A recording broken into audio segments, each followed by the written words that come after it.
Bonjour à tous, bienvenue sur la chaîne YouTube Mécanique Sportive, c'est Nicolas. Aujourd'hui, je vous présente le nouveau Tiguan en version PHEV.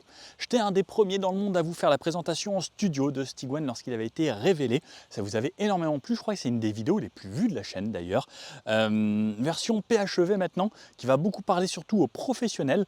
Une grosse partie des sociétés, des pros, voitures de fonction, ce sera des versions PHEV pour les avantages fiscaux parce que batterie, hybride rechargeable, pas de TVS, tout ça, mais également un véhicule agréable à rouler au quotidien. On va tester son autonomie puisque maintenant il était annoncé déjà à la base pour plus de 100 km et cette fois-ci j'ai les chiffres qui sont annoncés dans le cycle WLTP, ça monte jusqu'à 153 km d'autonomie en 100% électrique. Vous me connaissez, on va tester ça, tout type de route comme d'habitude, je vous représente un petit peu la voiture, je vous redonne les motorisations, les caractéristiques, les coffres, etc. Voir un petit peu l'intérieur, toutes les évolutions et ensuite test d'autonomie en 100% électrique et ensuite on fait un petit test également de consommation, voir ce que ça consomme lorsqu'on n'a plus de batterie. Ouais, ça aussi ça peut être intéressant parce qu'il y a certaines voitures qui consommaient beaucoup, maintenant ça a quand même pas mal évolué. Nouveau système de refroidissement de batterie, tout ça, bref, nouvelle plateforme, le nouveau Tiguan 3. C'est parti, on commence maintenant. À votre avis, il s'en est vendu combien des Tiguan? Depuis qu'il existe, 7,6 millions de Tiguan dans le monde circulent. C'est juste énorme. À partir de 39 450 €. Maintenant, pour commencer, version hybride rechargeable, c'est un petit peu plus cher. Forcément, ça commence à 53 900 € pour les premières versions en Life Plus. Ce qui a plusieurs finitions, on revient après dessus. Et une version la plus optionnée, la Airline Exclusive, donc le max du max, full option avec la plus grosse motorisation PHEV, on sera aux environs de 66 650 €. Quelques petites options, on va dire 67 000 € à peu près. Là, vous avez le max du max en PHEV. Au niveau des finitions, il est disponible donc. Première finition, c'est la base qui s'appelle le Tiguan. Ensuite, il y a le Life Plus, il y a le Elegance, le Airline, qui est la version que j'essaye aujourd'hui, et le Airline Exclusive, qui est en gros finition un peu sportive comme ça, mais avec le luxe supplémentaire à l'intérieur. Là, c'est plutôt des sièges typés un peu sportifs Airline, quoi, qui sont très très sympas au niveau du maintien surtout. Au niveau des dimensions de ce véhicule, c'est une voiture qui fait 4,54 m de long, c'est-à-dire que c'est 3 cm plus long que la version précédente. 1,64 m de haut, c'est 4 mm de plus qu'avant et 1,84 m de large sans les rétros, sinon un petit peu plus de 2 m avec les rétros déployés. Au niveau du poids, on est aux environs de 1700 kg, ce qui reste plutôt contenu pour une voiture PHEV. On sait que beaucoup de voitures sont beaucoup plus lourdes à cause des batteries. Et là, nouveau pack de batterie à l'intérieur de ce nouveau Tiguan parce que il fallait évoluer, il fallait mettre de nouvelles cellules, de nouveaux systèmes de refroidissement et également une autonomie accrue, plus de 100 km comme je vous disais. Cette fois-ci, à l'époque, ça tenait une cinquantaine à peu près. On verra aujourd'hui pendant ce test ce que ça donne. Surtout, ils n'ont pas changé la taille du pack de batterie. Il est toujours de la même taille sous les sièges arrière et le réservoir, ils ont mis 45 litres. On verra ce que ça donne également 45 litres en hybride. Ils annoncent plus de 700 km au niveau du tableau de bord normalement lorsqu'on a les deux puissances, les deux pleins faits entre essence et électrique. On a un empattement de 2,68 m pendant qu'on est sur tout ce qui est mesure. Ça laisse normalement pas mal d'espace. On verra pareil ça aux places arrière lorsque j'irai m'y installer. C'est donc une nouvelle plateforme, nouveau châssis et également ce qui permet d'avoir les nouvelles technologies à l'intérieur, les nouveaux écrans énormes. Pareil au niveau des phares, on aura des nouveautés. On revient lorsqu'on passe rapidement sur la face avant. Je ne vous refais pas le tour complet parce que je vous ai déjà fait une présentation sur le Tiguan. Si ça vous intéresse, vous pourrez aller voir lorsque j'avais fait le reveal en studio où je détaillais vraiment tout. Le plus important, c'est de savoir qu'il y a deux nouveaux PHEV, le 204 chevaux et le 272 chevaux, qui a également sur la nouvelle Golf et également sur la nouvelle Passat. Ces nouveaux moteurs 1,5 litre ITSI en gros que l'on retrouve sur par exemple le ITSI 150 chevaux, le 1,5 litre, donc c'est le même qu'ils ont vraiment déployé partout. Avant c'était des 1,4 litre, la nouvelle évolution, changement de boîte à air, changement à l'intérieur, changement de réservoir d'huile, changement de la boîte de vitesse. Il y a vraiment beaucoup de choses qui ont changé et qui sont vraiment améliorées, et au niveau des consommations, normalement ça devrait se faire ressentir, parce que le 1,5 litre TSI Evo 2, je l'essaye sur beaucoup de voitures de la marque, chez Skoda, chez Volkswagen, chez Cupra. Il a été vraiment déployé vraiment partout maintenant. On aura du choix entre du TDI, il garde quand même une version diesel, du TSI pour les autres pays que la France, le ITSI, donc il y a en gros le TSI, la même chose, mais avec une micro-hybridation 48 volts qui fonctionne vraiment bien, qui est une micro-hybridation mais plus améliorée, et les versions hybrides comme je vous présente aujourd'hui. Donc celle-ci, deux versions, 204 et 272. À chaque fois, c'est le 1,5 litre. Selon la puissance, on va avoir 150 chevaux comme la base de ITSI Evo 2, ou sinon on aura une reprogrammation poussée à 177 chevaux, et à chaque fois, ces deux moteurs, donc qui sont les mêmes avec deux reprogrammations différentes, auront le bloc électrique qui amènera 115 chevaux. Donc en cumulé, ça fera 150 plus 115, ça donne 204, ou 177 plus 115, ça donne 272. Et ça, à chaque fois, ce sera couplé à la boîte DSG6, donc 6 rapports. La batterie qui se trouve, elle, donc, sous la banquette arrière, c'est une batterie qui fait maintenant 19,7 kWh. C'est assez gros hein, comme capacité, et ça permet donc de faire, bougez pas, je l'ai pris en photo ce matin pendant la conférence de presse, sur le Tiguan, attention, en combiné WLTP, c'est entre 115 et 128 km, et en ville, entre 143 et 153 km. Pour la version 204 chevaux que j'essaye aujourd'hui. Sur la version 272, c'est un petit peu moins, c'est entre 115 et 121, donc 121 au lieu de 128, et entre 139 et 144, donc 144 au lieu de 153, car des pneus un petit peu plus gros, quelques petites différences au final qui changent. Et la Golf, elle est annoncée jusqu'à 183 km en 100% électrique en ville, cycle urbain. Ça, 183 km pour une voiture hybride rechargeable, j'aimerais bien tester. Parce que là, aujourd'hui, je ne vais pas vous cacher tout de suite qu'il ne va pas atteindre les 140 km là, ni les 120. D'ailleurs, mettez-moi dans les commentaires votre estimation. On fera un mixte, parce que je ne ferai pas que de la ville. Parce que 120 km de ville, ça fait beaucoup. Il existera même en 4Motion, donc une version diesel, 2 litres, 150 chevaux ou 193 chevaux, 193 chevaux pour le 4Motion. Il y aura une version essence également en 2 litres, plus puissante, 204 chevaux ou 265 pour des motorisations 2 litres à chaque fois, 4 cylindres, un petit peu plus sportive que ce moteur 1,5 litre. Bref, je vous parle de cette version aujourd'hui. Revenir rapidement sur le look, il a évolué. Pour moi, il s'est vraiment assagi, il s'est arrondi. Je trouve qu'il se féminise un petit peu, ce Tiguan, avec ces parties-là. Même sur le côté, avant, je trouvais que c'était plus sportif, surtout sur les Airline, même si on reconnaît quand même le Airline avec ses grandes entrées d'air ici à l'avant. Au niveau des jantes, on pourra aller du 17 au 20 pouces. On est équipé en 19 pouces aujourd'hui. On retrouve les feux IQ Light avec le long bandeau qui va traverser ici, le logo Volkswagen qui n'est pas éclairé comme sur la nouvelle Golf, peut-être que ça arrivera, mais pas encore. Le CX évolue aussi, le CX c'est le coefficient de pénétration dans l'air, donc voir comment ça fend l'air. Avant c'était un CX de 0,33, on est passé maintenant à 0,28, ce qui va aider également aux consommations. Les gros rideaux d'air sur les côtés, des formes plus arrondies, donc ça joue forcément sur les consos. C'est comme quand vous mettez votre main comme ça sur l'autoroute ou comme ça, ça c'est en gros le CX. Là vous avez 0,5, là vous avez 0,2. Au niveau des couleurs, on retrouvera un nouveau vert cypressino que je trouve plutôt sympa. Là on a une sorte de bleu-gris, assez discret, mais ça amène une petite pointe de couleur. Après vous me connaissez si vous regardez souvent la chaîne. Les amis, j'y pense, c'est très important pour moi que vous cliquez sur le petit bouton s'abonner, ça m'aide énormément à pouvoir vous faire ce genre de contenu au quotidien. Merci. Dans les nouveautés, on retrouvera également une nouvelle suspension, le DCC Pro, qui est en gros la suspension adaptative qui a été passée au niveau supérieur. Cette fois-ci, on retrouve des amortisseurs avec une double valve qui permet d'avoir une réponse beaucoup plus rapide pour les fréquences plus rapides, donc quand ça bouge vite, également les grosses, donc quand ça met des gros chocs. On a toujours 15 réglages disponibles et on va voir ce que ça donne. Très confort.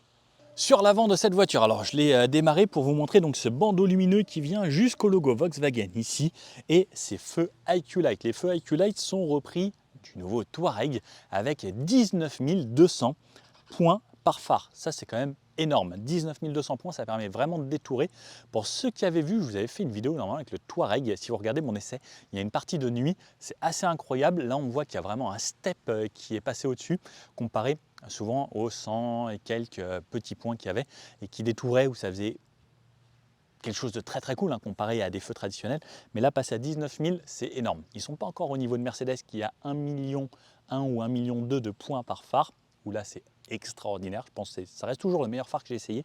Mais ça, je l'avais essayé sur le Touareg et j'avais trouvé ça assez bluffant quand même. On voit que ça augmente et puis c'est pas non plus une Mercedes classe S, ça reste quand même un Tiguan. Donc le fait que petit à petit ça descende comme ça, un jour on retrouvera peut-être ça sur une Polo. On retrouve bien entendu toutes les aides à conduite, les caméras là-haut, essuie-glace automatique, phare automatique, vous vous en doutez, régulateur adaptatif, conduite de niveau 2, le Travel Assist 2.0, ça fonctionne super bien, on essayera bien entendu.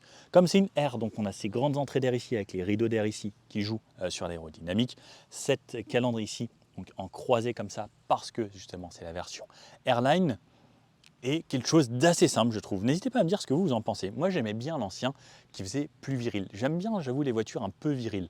Le R sur le côté pour nous rappeler la finition qu'on a choisie et de ce côté-là, la trappe de recharge. Ce que j'aime beaucoup, c'est surtout qu'ils sont passés maintenant donc en 11 de base et en chargeur 50 kW également pour une recharge plus rapide. L'avantage de la recharge rapide, c'est qu'on a une batterie maintenant qui permet de faire plus de 100 km, ce qui est annoncé. Donc, on peut l'utiliser beaucoup plus souvent. Donc, si on recharge rapidement, on fait ses courses, une petite course, charge rapide, 50, bam, 30 minutes, ils annoncent 26 minutes, comptez environ 30 minutes si vous êtes à 0 à peu près, pour recharger à 100% votre batterie. Les jantes, pour ceux qui ont bien écouté, ça va du 17 pouces au 20 pouces, du 19 ici, qui nous permet d'avoir des flancs encore avec un petit peu d'espace pour garder encore plus de confort. Plus vous prenez des petites jantes, plus ce sera confortable dans la voiture. Ça peut jouer également, vous choisissez des grandes jantes, vous aimez plutôt les comportements dynamiques, donc flanc plus fin, ça fait moins de déformation sur le pneu, plus le mode sport, ça vous permet d'avoir une voiture beaucoup plus vive encore. Donc ça dépend vraiment du choix que vous voulez faire.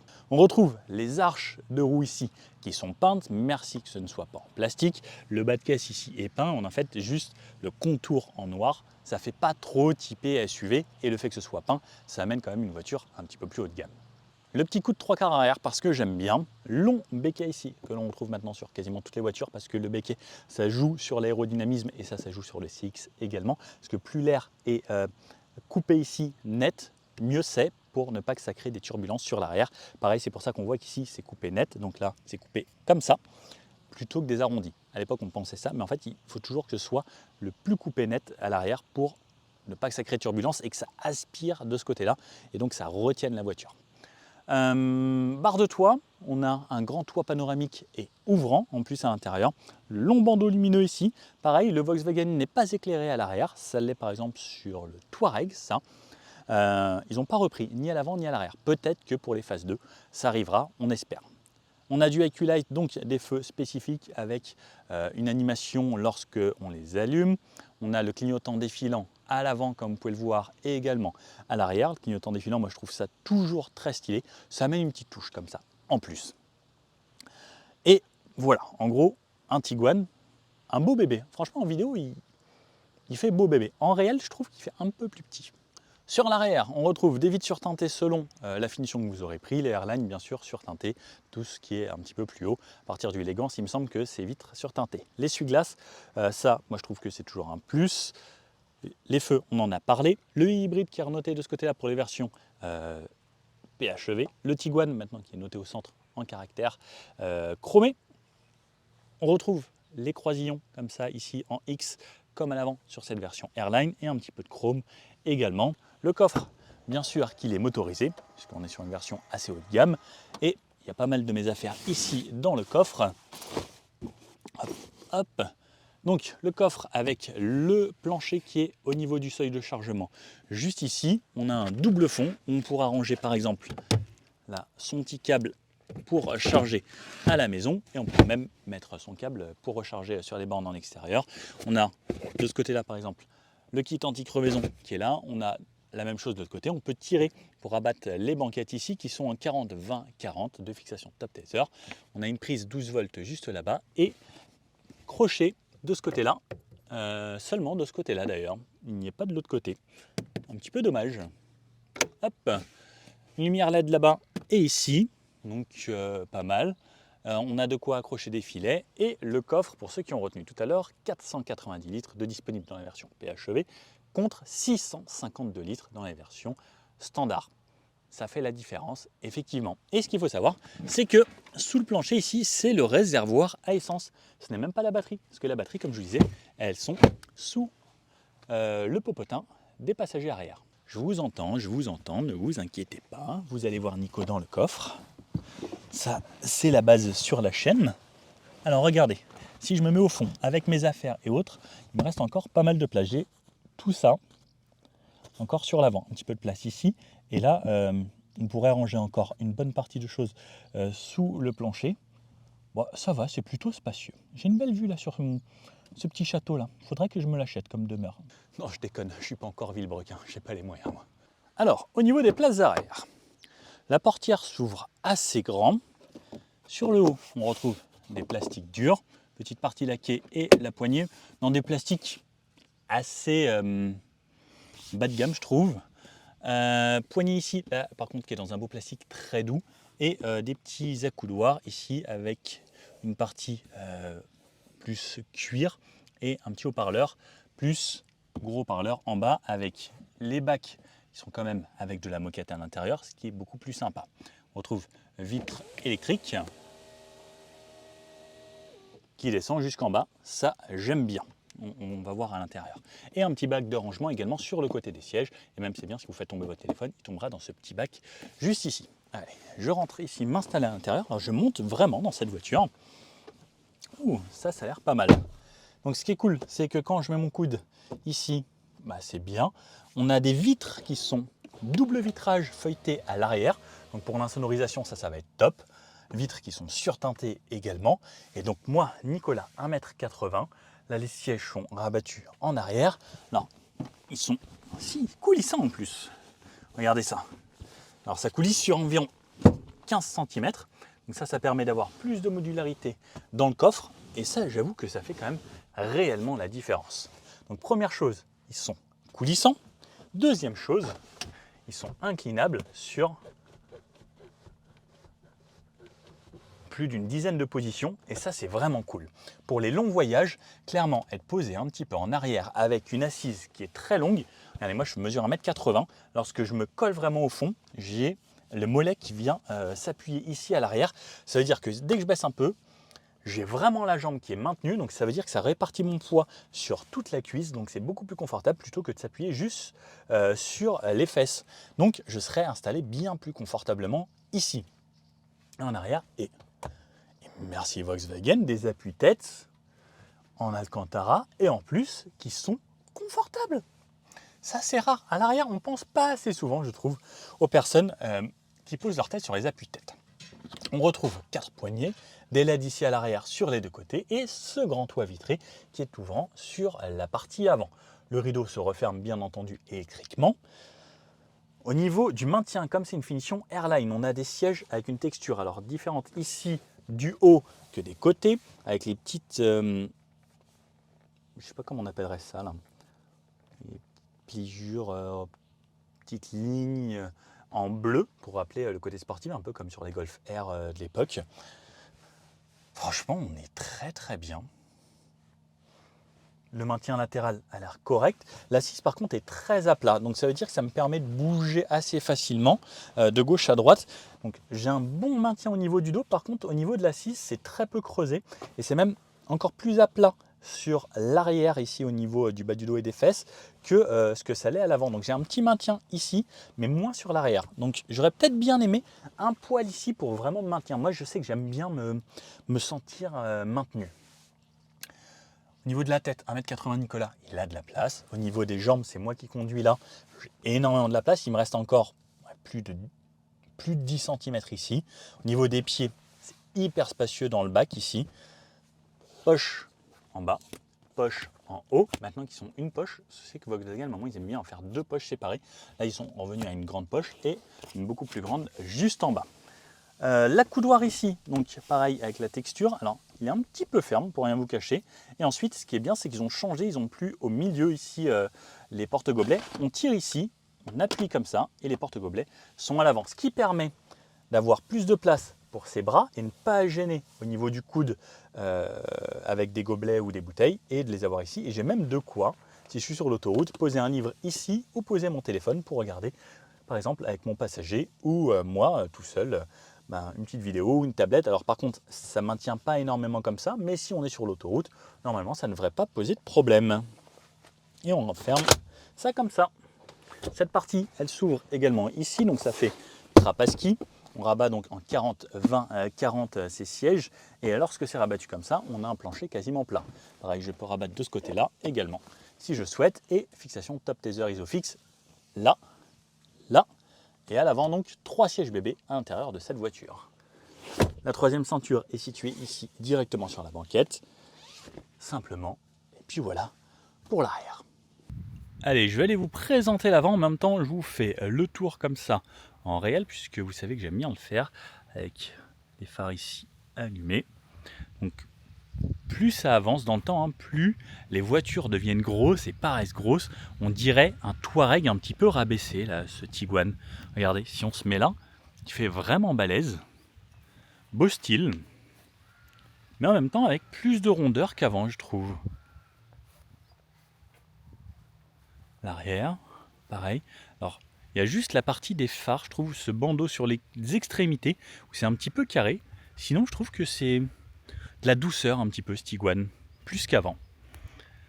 Au niveau de l'avant, donc j'ai bien sûr le keyless, la clé est à l'intérieur. Alors, non, je fais ça parce que il y a le contact, il y a les phares et tout. C'est pour ça qu'elle prie. Portière avant. On va commencer par le rétroviseur. Bord bombé de ce côté-là, pas de l'autre côté. J'aimerais bien que toutes les marques fassent les coins bombés de chaque côté des rétroviseurs. C'est mieux pour la sécurité. C'est beaucoup plus sympa, même si on a l'avertisseur d'angle mort. S'il vous plaît, les marques, si vous m'écoutez, les ingénieurs, c'est pas beaucoup plus embêtant de faire des coins bombés sur les rétros. Et là, on a le truc avertisseur d'angle mort. Là, ici, par contre, on a une belle texture sur le haut. Ici, c'est moussé avec des sortes de surpiqûres. Alors ça, c'est directement moulé avec ces plastiques moussés. Cette petite partie également, donc où ce sera illuminé de nuit. La commande ouverture-fermeture des portes, ma petite poignée. Ensuite, partie ici cuir. Donc là, on peut le voir ici, c'est joli, c'est agréable. Toute la finition, l'avant est quand même beaucoup mieux fini que l'arrière. Ensuite, haut-parleur à cet endroit-là. Un autre gros en bas. L'ouverture de la trappe essence et du coffre ici directement. Donc, c'est plus trop pratique. Et les bacs également moussés, donc on peut mettre à cet endroit là des grandes feuilles A4, ça c'est plutôt pratique pour les gens qui font du business. Et là j'ai la fiche technique, là ici, voilà. On peut voir les équipements en option, le pack confort, les aides à la conduite IQ Drive, les projecteurs matriciels, je trouve ça vraiment pas cher, 650 € les matriciels, peinture gris dauphin et les vitres acoustiques à l'arrière que je vous recommande parce que ça fait vraiment pas mal et prix hors option, 57 500 €. Donc et on rajoute les petites options juste ici. Et en gros voilà, ça c'est tout ce qu'il y a déjà de base. Vraiment pas mal. Hop. Au niveau du pédalier comme c'est une Airline, donc un petit peu sportif, gros repose-pied sur le côté gauche. Le volant qui est réglable en hauteur et en profondeur grâce à la petite tirette juste ici. Le volant, merci Volkswagen d'avoir pensé à retourner aux touches physiques. Fini les touches sensitives, etc. Là, c'est pas du tactile ou autre, c'est on appuie, ça fonctionne et ça fonctionne très bien. Merci Volkswagen pour ça. À gauche, à droite, de ce côté-là, c'est les aides à la conduite, ça c'est le volume. De ce côté-là, c'est changer de musique ou de radio et les aides. Et également, ce qu'on va voir, par exemple, les affichages qui vont changer selon ce qu'on va vouloir afficher. Moi, j'aime bien avoir mes petits compteurs comme ça. On retrouve des palettes à l'arrière qui vont servir seulement à passer les vitesses lorsqu'on sera en mode thermique. Pas de régénération aux palettes, ce sera directement sur l'écran. J'essaierai de vous faire une vidéo dédiée à cet écran juste ici pour vous en parler un petit peu plus en détail. Et également, ce qui change, c'est ça. La boîte de vitesse, là, elle est là. C'est passé comme ça. Drive vers l'avant, alors pied sur le frein. Drive vers l'avant. Non, elle n'a pas démarré la voiture. Ça y est, démarré. Drive vers l'avant, ça passe comme ça. Si je le refais une fois de plus, je passe en sport. Reculer vers l'arrière. Et là, ça m'affiche les caméras. J'ai un pack de caméras 360. Alors, pour rien vous cacher, on a un grand écran. Les caméras sont correctes, mais je me serais attendu un petit peu mieux. On a des caméras où ça pixelise un peu et il y a beaucoup de bruit à l'image. Donc j'aurais aimé un petit peu mieux la Volkswagen, s'il vous plaît. On peut également avoir la boule d'attelage ici ou sur les côtés vraiment en très grand angle, comme ça à 180 degrés. Ça c'est plutôt pas mal. Ou sinon, là, la vue 360, je trouve ça top. Pareil, Park Assist Pro, il va savoir aller se garer automatiquement. Il peut se rappeler des endroits où vous stationnez. Il se gare automatiquement. Bref, ça c'est quand même plutôt cool. Et le frein de parking, ou enfin le mode parking est là. Et le frein de parking sera lui juste ici. Et comme vous pouvez voir, ça libère énormément d'espace ici d'être passé directement ici au volant. Également de l'autre côté, on passera avec les essuie-glaces qui sont ici. Donc essuie-glace, je fais ça, hop. Et en fait, c'est juste cette petite partie. J'ai bien sûr le mode auto. Je peux l'éteindre ici, ou moi j'aime bien laisser mode auto mais le plus rapide. Et l'essuie-glace à l'arrière avec ça. Et lave-glace en appuyant juste ici. Fais voir le lave-glace. Ah, deux petites buses. C'est pas dans les balais d'essuie-glace. Et les clignotants, juste avec ça, comme ça, et appel de phare pour bien réveiller les gens en full LED, 19 000 pixels qui vous réveillent. De ce côté-là, ce sera les modes pour les phares. Donc, je choisis mes modes. Hop, feu de croisement, auto, donc veilleuse et feu de croisement, feu donc de jour et je rappuie éteint ou auto. Je peux mettre anti-brouillard ici, anti-brouillard juste ici, comme ça. Et là, vous voyez que ça active tout ce qui va bien. Là, on a un bac de rangement. Alors, dommage qu'il n'y ait pas la petite moquette, ce soit plastique, parce que je sais que moi, j'aime bien mettre des clés ou des petits jetons ou des pièces ici. Ouais, petite moquette ici, ça aurait été top. Je crois que Skoda fait la moquette ici, il me semble, si je ne dis pas de bêtises. Écran de ce côté-là, on peut avoir des affichages tatotes que je n'ai pas. On a le grand écran ici, soit en 12,9 pouces, soit en 15 pouces. Le 15 pouces est juste gigantesque. Des raccourcis de cette façon. Une touche Home ici qui revient à nos widgets principaux. On peut avoir la radio, etc., statut du véhicule, tout ça. Donc ça, on peut le personnaliser. Ensuite, on a nos applications à cet endroit-là. Je vous referai une vidéo dédiée à tout ce système ici, hein. Le MIB 4, il me semble. Donc tous les raccourcis, les aides ici. Donc on peut mettre en raccourci également tout ça là. C'est nous qui choisissons nos raccourcis. Donc là, on a mis ça pour désactiver l'alerte de vitesse et par exemple le lane assist ou l'alerte de fatigue ou le freinage d'urgence. Et voilà, on peut désactiver en fait tout d'ici ou l'alerte à l'éco-conduite ou le side assist. Et voilà, on peut tout désactiver si on veut.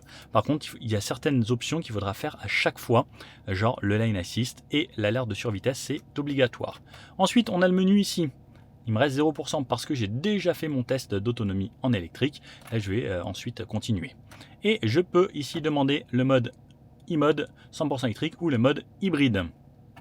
Et ensuite, je peux régler manuellement combien je veux garder de batterie. Ensuite, on a nos modes de conduite ici, éco, confort, sport et individuel. Le individuel où je vais pouvoir personnaliser par exemple mon DCC, donc qui est la suspension pilotée, sur 15 réglages. Également mon volant, savoir plus ou moins résistant, l'entraînement, donc ça c'est le moteur, le son moteur à l'extérieur, les ACC, donc ça c'est les aides de conduite, les assistants d'éclairage et la clim, ça consomme un petit peu moins d'énergie si je souhaite. Bref, la clim, ça c'est vraiment pour économiser des tout petits euros fin du mois. Mais si vous payez 70 000 euros votre voiture, hein, on s'en fiche un petit peu. Bref, voilà un petit peu pour cet écran. Ensuite, quelque chose de très simple, le warning en plein centre, double aérateur et ici le chauffage. Donc avec des commandes tactiles, par contre ça c'est resté, et le volume qui est resté en tactile également juste ici. Alors, pourquoi pas. Mais je crois que c'est passé éclairé maintenant aussi. Ensuite, cette partie qui s'éclaire également de nuit. Tableau de bord très simple, on reste chez Volkswagen, ça reste simple, efficace. Boîte à gants, on pourra normalement mettre une bouteille d'1,5 litre juste ici. Cette partie, alors, donc ça se referme pas, ça reste une partie laquée. Cette partie ici, par contre, qui se remonte, on pourra cacher nos téléphones. Double chargeur par induction et en plus qui sont refroidis, une petite climatisation. Donc ça c'est vraiment pas mal. Et on peut également mettre deux ports USB-C, donc juste là. Ça, je peux le recacher. Ça c'est pas mal pour laisser son téléphone en dessous. Ici, le volume également qui se passe ici. Si j'appuie dessus, je peux choisir mes modes de conduite, individuel, énergétique. Ah non, c'est pas les modes de conduite. Ça, c'est les thèmes que je vais avoir dans la voiture avec les éclairages. Voilà. Ah non. Ah ok. D'accord, bougez pas, je dis des bêtises. On peut passer en mode individuel ici, ou sport, ou autre. Et si je glisse, je passe ensuite sur les thèmes de la voiture. Donc pareil, vous le voyez juste ici. Et ensuite, je peux revenir à mon volume. Donc j'ai soit... Alors attendez, on recommence du tout début, il y a beaucoup de choses. Volume, plus ou moins fort. Ok, j'appuie une fois. Je passe au thème de la voiture. Est-ce que je veux de l'ambiance ou pas? Non. Je reviens là-dessus. Je tourne pour changer mes thèmes ou je glisse ici et je change de mode. Et je rappuie et je retourne au volume. J'appuie une fois mes modes de conduite, je rappuie volume, j'appuie une fois, je glisse et j'ai mes thèmes. Bref. Le frein de stationnement, démarrer la voiture ou couper la voiture ici. Là, un petit endroit avec des bacs. On peut enlever ces parties. Normalement, on peut enlever ces parties. Il y a des petits bonbons. Vous savez que d'habitude, ils mettent des dragibus, tout ça. Là, ils n'ont pas mis les dragibus. Ils ont mis des petits harlequins ou des petits trucs à la menthe. La clé. Là. Là. La prochaine fois, j'aimerais bien les petites bouteilles de coca. La dernière fois, ils ont été gentils chez Volkswagen. Ils m'ont mis les dragibus parce que j'avais demandé les dragibus. Hop. Là. Double porte-gobelets qui sont au fond et en fait je peux soulever ça pour y accéder. Alors c'est pas forcément placé au meilleur endroit si j'ai besoin d'y accéder lorsque je conduis, il faut aller chercher un petit peu loin le gobelet et rappelez-vous, je vous avais présenté ça donc dans le Tiguan. On peut mettre ces jetons de caddie ici ou une carte, par exemple carte de fidélité, si vous allez faire vos courses dans un magasin assez régulier. Et là, je pense qu'on peut même mettre les disques, par exemple, je ne sais pas si vous avez les disques de ce format-là, mais c'est bien d'avoir cet endroit pour vos jetons ici pour les caddies ou autres. Et l'allume-cigare au fond là-bas. Bref, voilà, les sièges. Je ne vous ai pas montré les sièges à l'avant, parce qu'on est monté trop vite. Siège à l'avant, Alcantara sur la partie haute, comme à l'arrière, on peut le voir. Ensuite, on retrouve cette texture de R, donc, qui est plutôt jolie. Ça remonte bien. Je pense que les Golf 7R avaient ces sièges-là, il me semble, si je ne dis pas de bêtises. Fixation Isofix également ici. Et beau siège. Le grand toit vitré et panoramique qui est surteinté. Et de quoi allumer ici en tactile, comme d'habitude, ça on connaît. Et ici, donc, ouvrir le toit. Donc ça, c'est pareil. C'est en tactile. Le beau château. Et on voit qu'il s'ouvre tout de même assez grand avec ici le déflecteur pour ne pas que ça fasse trop de bruit à l'intérieur. Et allez, je referme. Et voilà. Bref, je vous ai pas montré ça. Le rétro, je trouve ça hyper important les rétros au centre moi à chaque fois. Donc rétro sans bord, très simple. Et là-haut, ah oui, la carte Charge Map qu'on peut retrouver ici pour pouvoir recharger également si l'on souhaite. Et là, avec la LED bien blanche, juste en haut avec un miroir standard, on va dire. Bon allez, c'est parti, allons essayer cette voiture sur la route. On commence en électrique et ensuite thermique.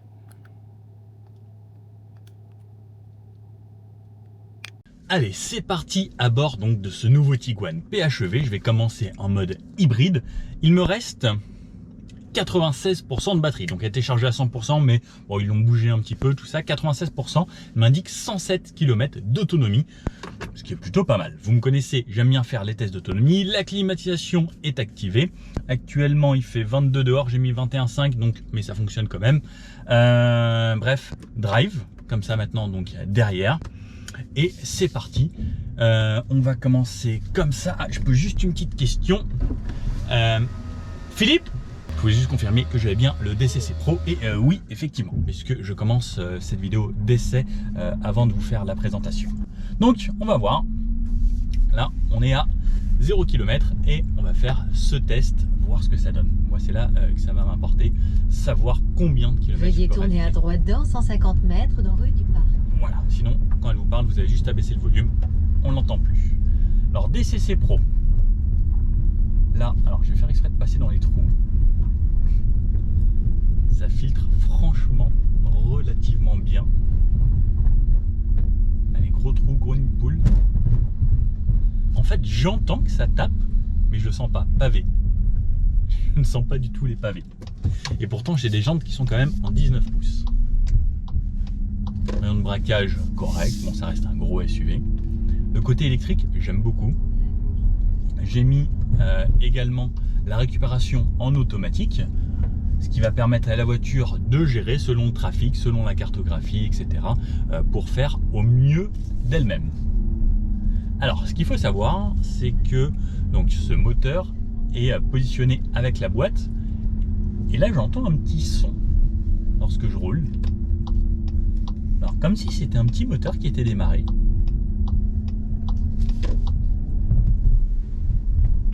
Qui vient vraiment de l'avant. C'est assez marrant parce que le contour est bien à 0. Est-ce que ça passe là-bas? Ça va pas passer.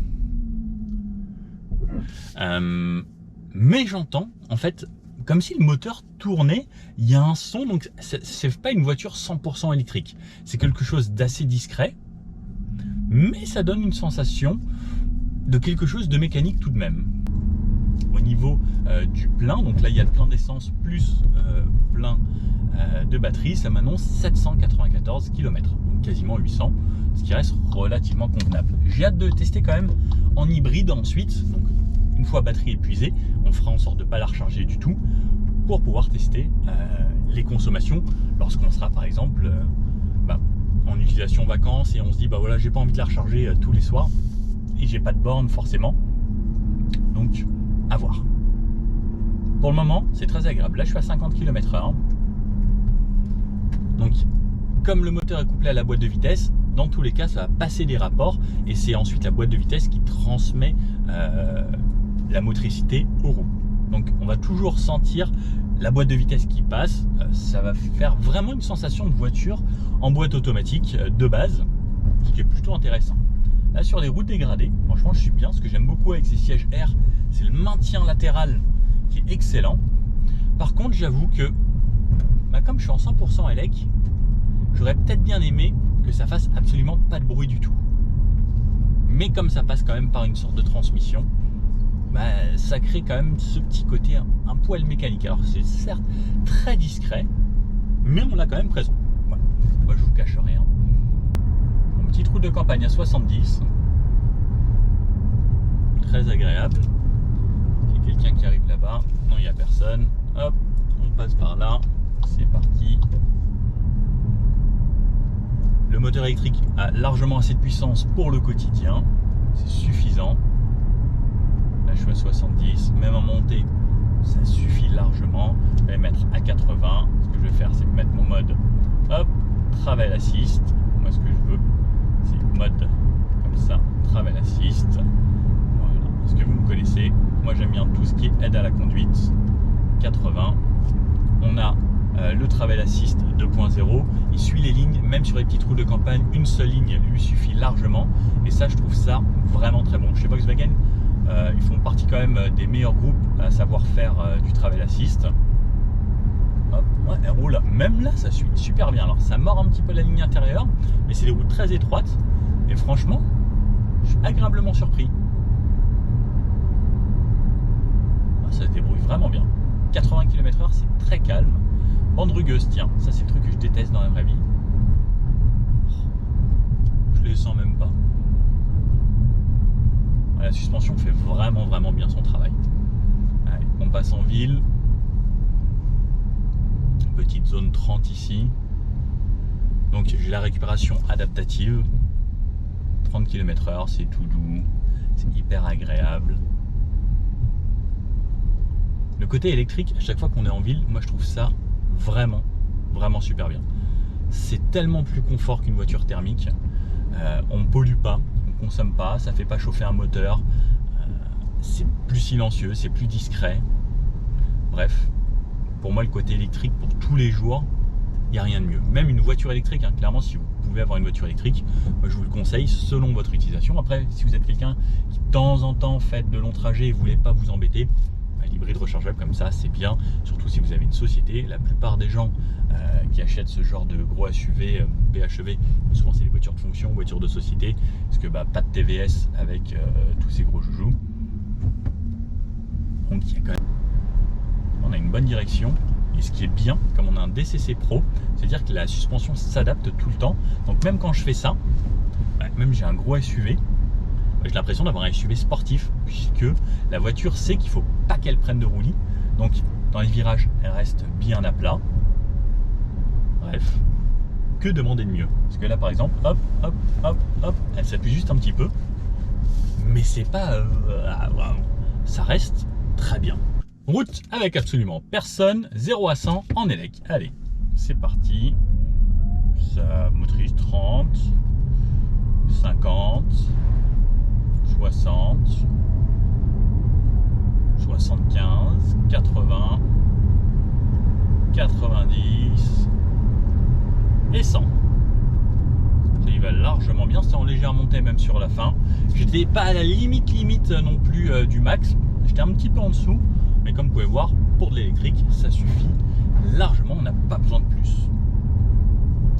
Je vais retourner me remettre sur ces vitesses. On va aller rejoindre de l'autoroute, parce que vous savez que moi je vous fais des tests vraiment dans toutes les conditions. Et 20 km réalisés, il me reste 83 km d'autonomie, donc on a consommé un poil plus que prévu au départ.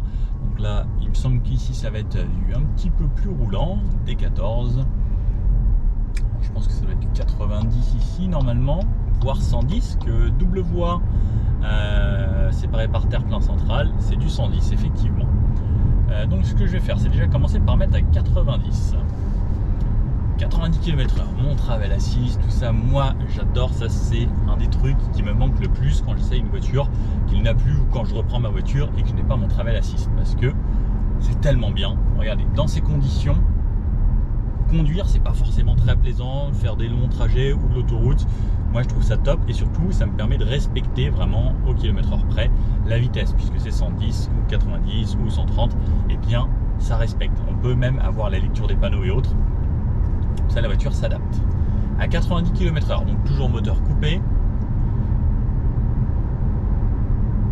Les bruits de roulement sont contenus. J'entends un petit peu plus parce que ça soulève de l'eau comme il pleut. Le moteur, là j'entends quasiment plus rien, j'entends juste léger bruit de roulement. À très basse vitesse, on entend un peu, donc comme je vous disais, ce bruit de boîte de vitesse, etc. Par contre, à cette vitesse, rien du tout. Allez, on va passer à 110, donc quand j'appuie sur plus, ça monte de 10 en 10, ça c'est top. Sinon j'appuie sur 7 pour 1 par 1, et RS c'est 1 par 1 aussi vers le haut. Je vais me mettre à 110. Voilà, on arrive à 110, stabilisé, c'est un petit peu remonté, la voiture force pas trop pour ne pas démarrer sous moteur.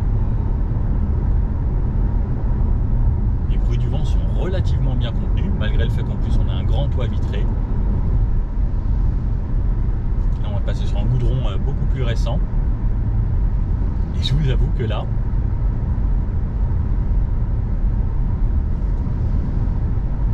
goudron propre plus élec, c'est un confort assez incroyable, plus travel assist.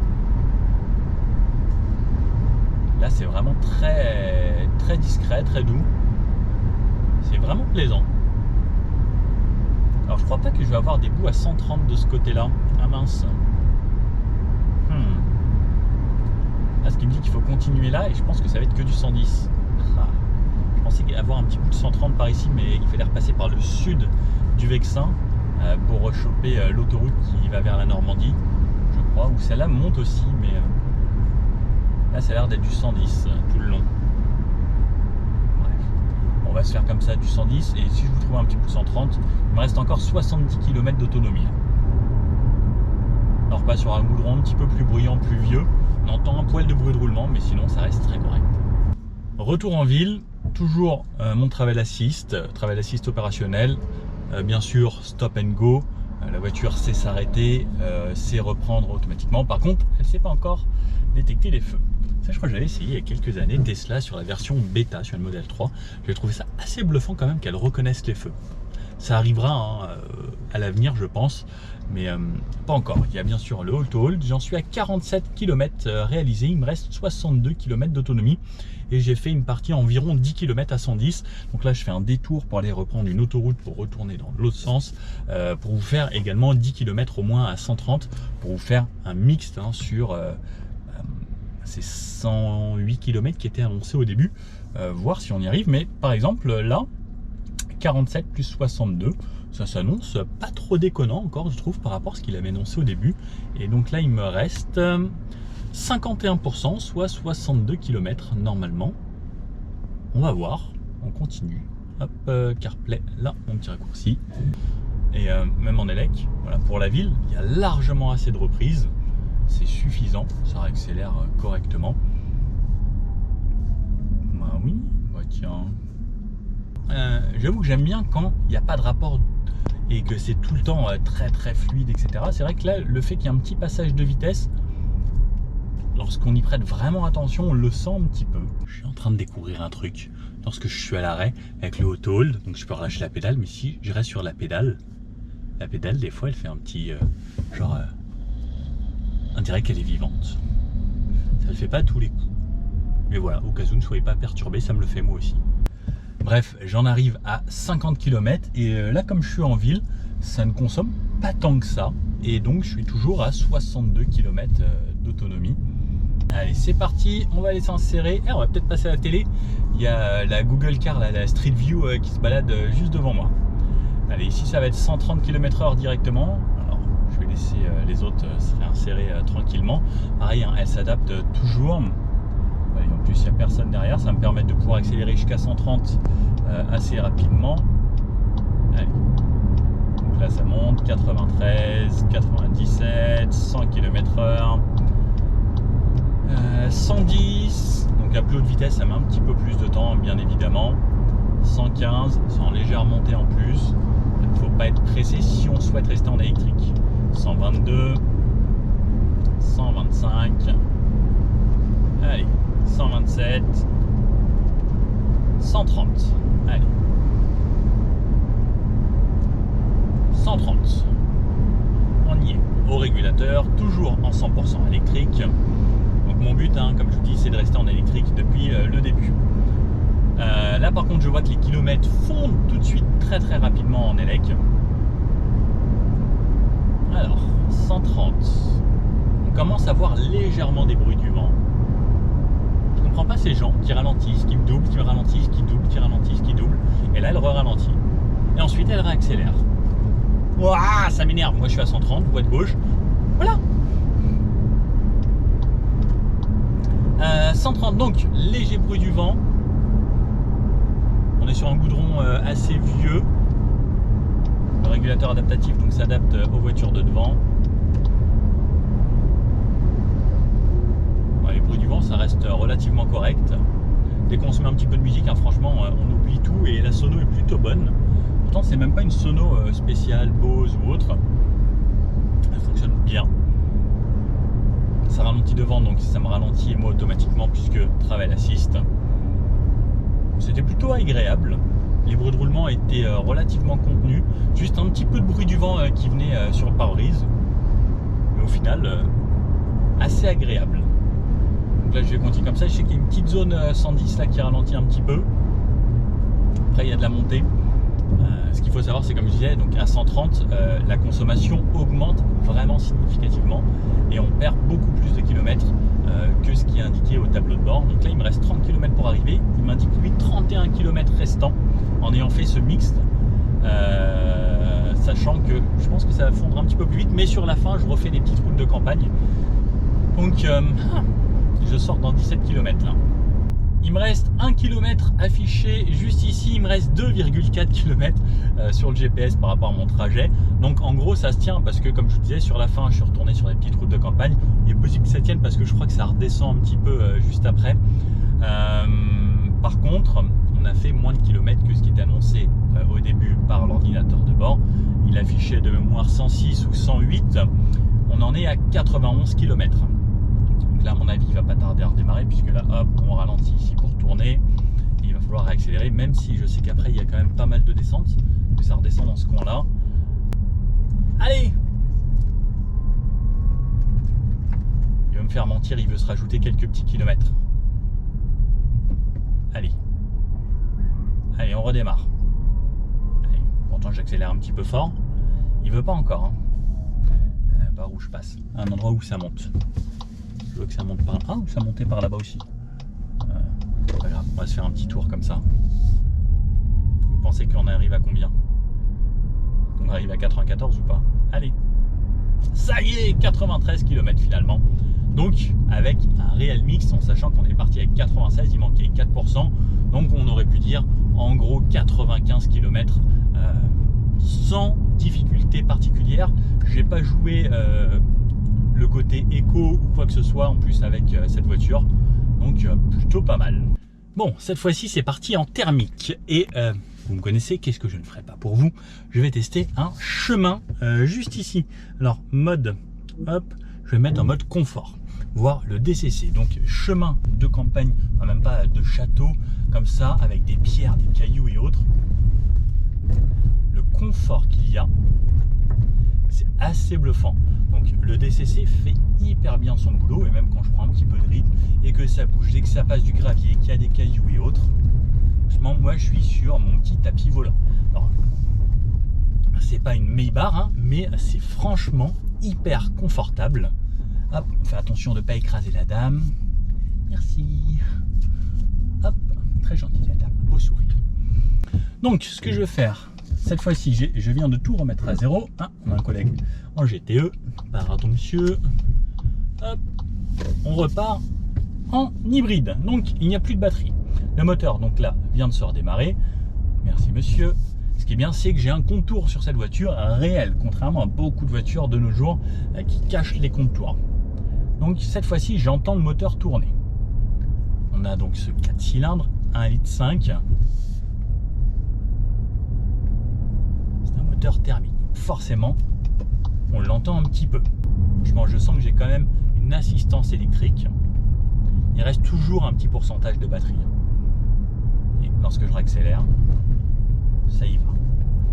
Là, on arrive sur des petites routes de campagne où c'est 80. Bon, c'est progressif. Je sens que le moteur thermique est aidé par un petit truc élec parce qu'il monte pas haut dans les tours et il reste très très bas.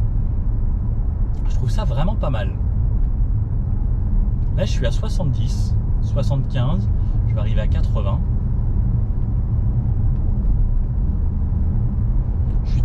Je suis resté quasiment tout le temps en dessous des 2000 tours minutes. Et ça, c'est plutôt pas mal. Donc j'ai remis à zéro. On va essayer de se faire le maximum de kilomètres possible en faisant vraiment tout type de routes. J'ai quand même la récupération d'énergie intelligente automatique parce que j'arrive à un croisement, je touche à rien et ça ralentit pour que j'arrive au croisement sans arriver trop vite. Ça, c'est pas mal et c'est à moi de freiner. Également, si je fais pas trop attention, ça va me permettre de quand même savoir que au ressenti, j'arrive à un endroit où il faut que je fasse attention puisque la voiture va réfléchir d'elle-même. Si vous mettez la cartographie dans le GPS, elle va s'adapter selon l'autoroute, selon si ça monte, si ça descend, avec tous les paramètres de dénivelé, etc. pour optimiser également la conduite et les économies. Donc allez, je me fais un petit bout ici à 70 par exemple. À 70, donc je la laisse gérer. Moi, j'ai mon travel assist. Voilà, je suis le travel assist. Il va tout de suite détecter les lignes. C'est plaisant. On entend un petit peu le moteur tourner. C'est très discret, en tout cas, régime stabilisé. Comme ça, je dois être à 1800 tours minute. Les voitures qui passent sur le côté, j'en ai même pas parlé tout à l'heure parce qu'en fait, j'avais même pas pensé en parler parce que pour moi, elles n'existaient pas en fait. Le milieu extérieur, c'est tellement bien insonorisé avec les vitres double vitrage comme ça que je n'avais pas pensé. La suspension reste toujours aussi confort. Il faut laisser les mains sur le volant.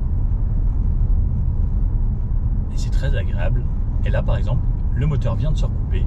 Je suis en électrique parce que je suis dans une légère pente descendante à régime stabilisé. Donc sur la ligne 5, il n'a plus la désactivation des cylindres. Donc il ne roule plus sur 2 cylindres comme d'habitude lorsqu'il n'est pas assisté d'une hybridation, une vraie hybridation. Et ça fait la différence également. Mais comme lui, il a un vrai moteur électrique où il recharge du moteur électrique, ça consomme normalement encore moins que la micro-hybridation. Donc j'ai hâte de voir ce que ça va donner là sur le long terme. Je suis assez curieux.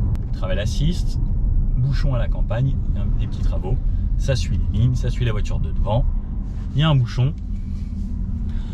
Oh, moi je suis relax.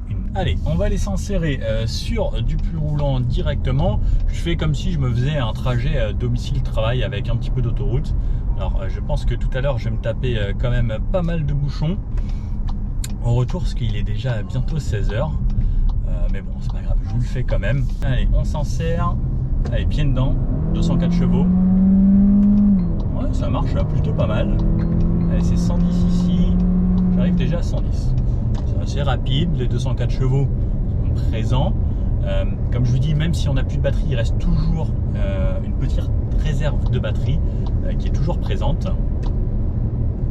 Donc là, ce que je fais moi tout de suite, c'est je me remets hop, le régulateur et à 110. Donc je suis en 6e rapport, 2200 tours, 2250 tours minute à peu près, à 110 km/h. Je vais vous reprendre sur un petit bout de 110. Là, légère descente, le moteur se recoupe, je suis en électrique, hop, et ça fait de l'hybride, légère montée, il repasse en thermique. Bref, une voiture hybride simple de base.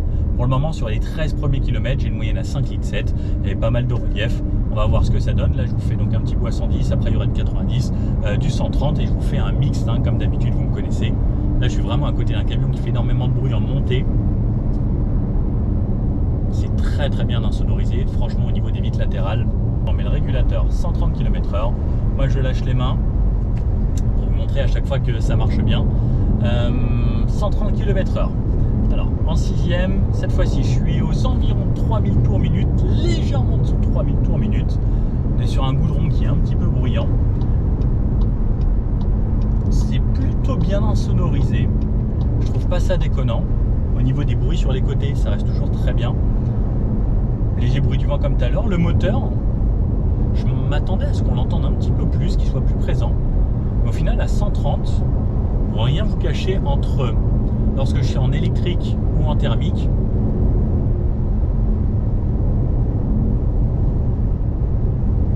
quasiment aucune différence à régime stabilisé, alors que là c'est un léger faux plat montant. Donc vraiment pas mal. Là ce que je vais faire c'est, il y a quoi? En gros là j'ai une quinzaine de kilomètres à 130. Après je vais faire demi-tour, il va y avoir du 110 et je refais un petit bout de 90. On va voir ce que ça donne au total. J'en suis à 36 km, je viens juste de freiner là il y a quelques mètres, je suis repassé en élec franchement peut-être 1 km, donc on va dire 35 km. Moyenne j'étais à 6,7 litres au 100, c'est entre 6,6 litres et 6,7 litres en étant à 130, donc plutôt pas mal pour une voiture PHEV. Gros gabarit quand même, avec 5 places, un coffre assez généreux et qui transporte une batterie de quasiment 20 kWh. Donc je trouve pas ça déconnant. Maintenant c'est du 110, je vais faire pas mal de bois 110. Je me suis trompé d'endroit, donc j'ai dû reprendre un endroit où il va sûrement y avoir un peu de trafic. Donc vraiment utilisation un petit peu du quotidien de quelqu'un qui va peut-être se prendre un petit peu de bouchon et autres. J'arrive à 17h09 dans 50 minutes. Allez, je sors de l'autoroute où j'ai fait une grosse partie à 90 non-stop. La moyenne a baissé à 5,3 litres au 100 km. Bon, au final, j'arrive là dans 2 km et quelle n'est pas ma surprise, la consommation a augmenté, 5,5 litres. Je m'attendais vraiment à ce qu'elle baisse. Eh bien, non. Finalement, les petites routes de campagne avec les arrêts, les relances, eh bien, ça fait augmenter un petit peu. On va se tester le mode sport avec un petit 0 à 100 tout de même. Je trouve ça plus sympa. Oh, ça motorise bien, ça part bien, c'est couplé dès le départ. À 63, 75, 85 et 100. Pas mal, franchement bien. Et on se fait un petit 100 à 0, il n'y a vraiment personne ici. Waouh! La ceinture, elle m'a serré pour me dire, toi tu bouges pas. Au cas où il se passe quelque chose, t'es bien attaché. Elle m'a mis un petit coup et au tout dernier moment, elle m'a resserré encore au cas où il y a quelqu'un qui me rentre dedans. Donc ça, c'est cool pour la sécurité. On arrive sur la fin de cet essai. Je vous fais le débrief ici directement. Bonne auto, c'est très agréable, c'est bien. Dans les sièges, on est bien installé. Niveau consommation, 5,5 litres comme on a pu le voir. C'est correct, très confortable. Le DCC, si vous pouvez vous permettre, je vous conseille absolument le DCC.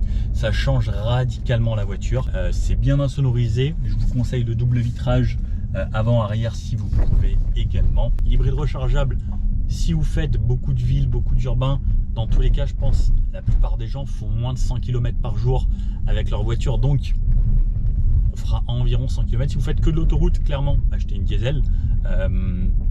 Mais si vous avez du mix, effectivement, ça peut être intéressant d'avoir une hybride rechargeable. Et puis sur la société, pas de TVS, des avantages fiscaux, on peut déduire le prix de la batterie, etc. Bref, à vous de me dire ce que vous en pensez. Si vous avez bien aimé, le petit pouce bleu comme ça dans la vidéo, n'hésitez pas à vous abonner. Et puis je vous dis à bientôt pour de prochains essais. C'est la rentrée là, ça va commencer à repartir assez fort jusqu'au salon de l'auto, puis jusqu'à Noël j'ai l'impression. Allez, ciao, bye bye.